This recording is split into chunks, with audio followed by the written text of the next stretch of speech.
All right, we got a big weekend coming up, a holiday weekend for so many of us. We're getting, though, into the Easter spirit, Roman style this morning, with its rich traditions, its celebration that's all about family and food. Andrew Cotto is the man right here. He's the editor-in-chief of Appetito magazine.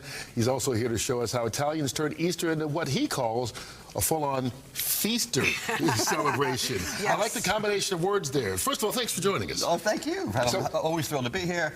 Yeah, I made it up. Feaster is my own invention. Easter feast. My only good creation. It works out perfectly. Besides this. You say it's the Roman way to do it. Right. What's different in the Roman way than what's the New York way? Sure. So obviously Easter's a big holiday in Italy, and particularly in Rome. What we do here is adapt their sort of traditional menu, having things like lamb and potatoes and peas and pancetta, which I'm going to make in a minute. This fennel orange salad is very Roman. That looks very nice. Isn't it beautiful? Let's take the champagne glass off the stove. Yeah. Okay, that's a good idea. Well, it's cool here, but I'm going to use that in a second. I need that. Okay, you can be right here. I'm cooking with it. And what makes this unique is my adaptation is a couple things. The first thing is this appetizer, which is, that's what you smelled before. This is fried mortadella. Oh, really? Yeah, so it's Andrew, do you fry the gabagool too, or no? No, mortadella's better. That's a little too fat, the gabagool. Okay, You're going to burn the house down, you start frying gabagool. Right? But you sear a thick piece of mortadella on both sides, almost like a pancake. Okay. Right? Then I drizzled it with aged balsamic vinegar from Modena. Wow. So the vinegar is 12 years old. Right? The mortadella is unctuous. It's a great appetizer. Not Roman. That's mine. Okay. That's yours. Okay. Okay. All right. From What else? Appetito magazine. All right, so what are we making in the pan? We're making peas and pancetta. So I've been cooking down the pancetta and the peas, right? The lamb is also unique, though. I got to pivot back to that. Okay, what's going on with the lamb? So Romans roast their lamb. They have chops or roast leg of lamb. Right. My lamb is actually inspired by my mother. She used to take flank steak, butterfly it, layer it with pesto, prosciutto, and roasted red peppers. Right? Wow. I took that idea. She called it steak cotto.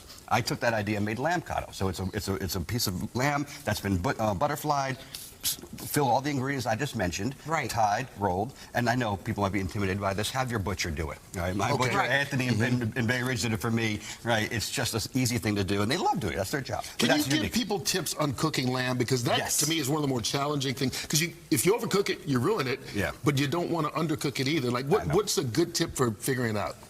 Practice, right? That's one way. Okay. The tip is to really do a lot of research into recipes at work, right? Everybody's oven's different, right? So you want to be testing it along. I take a metal skewer and I stick it right into the middle of it, right? And when the center of it is warm, I know that it's cooked through. Okay. Right? You don't want, if it comes out cold, you don't want to serve it yet. Right. Okay, so we're making the stuffing for the lamb? No, this is just the stuffing has already been stuffed. Okay. Right? Peas, prosciutto, and pesto and red peppers. Okay. This is a classic Roman, back to the traditional Roman thing. Yeah. Onions, pancetta, right. which you also were smelling before. I have to say, it smells delicious. I'm so glad it's not me and my body odor. I was like, you never know. I do kind of smell like this sometimes. I'm in front of the pan so much. And then you put peas into it, right? So this is classic Roman. You add your peas, right?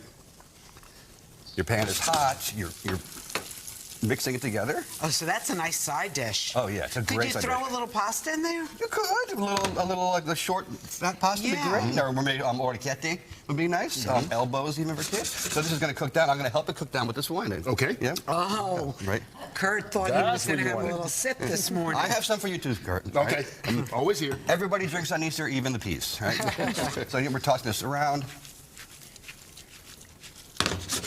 And that's a great side dish, right? You have the bright peas. That's it. Here's our meal. So I prepared a little sampler plate for you guys. We have some lamb with the prosciutto and the pesto and the peppers. We have some roasted Roman potatoes, right? We have a couple pieces of that mortadella with some balsamic vinegar on it. And we have some beautiful wine from, this is the last unique thing about this meal. Okay. This Italian wine is actually from Raffaldini in North Carolina. Can we get that now with the tariffs and everything? Well, it's from North Carolina. It's North Carolina, so you can get it easy. There's no tariffs. North Carolina. Until they start tariffing North Carolina for some reason. Right. This is from, they call it Chianti in the Carolinas, the area. They make amazing Italian wines, Kurt. Really? Oh, I had no idea. Yeah, this is like a super Tuscan. This is Sangiovese. Okay.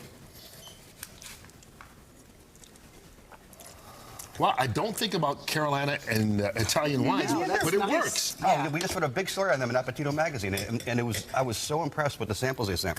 Wow. That I had to bring it on and share with you guys. Well, thank you so much for sharing welcome. that and the meal. Can we eat now? You can eat now. Okay. But before, I must encourage your viewers to check out AppetitoMagazine.com. Yes. Yes. We have a great newsletter you can sign up for and subscription packages with beautiful products in them. We'd love to have you come by and take a look at us. All right, plus recipes, right? Oh, lots of recipes, I love including that. this one. All right, fantastic. Andrew Cotto, thank you so much. Thank you. Andrew. Cheers, cheers. All right, cheers. Buona Pasqua. Happy Easter, Buona Pasqua. Buona pasta. Okay.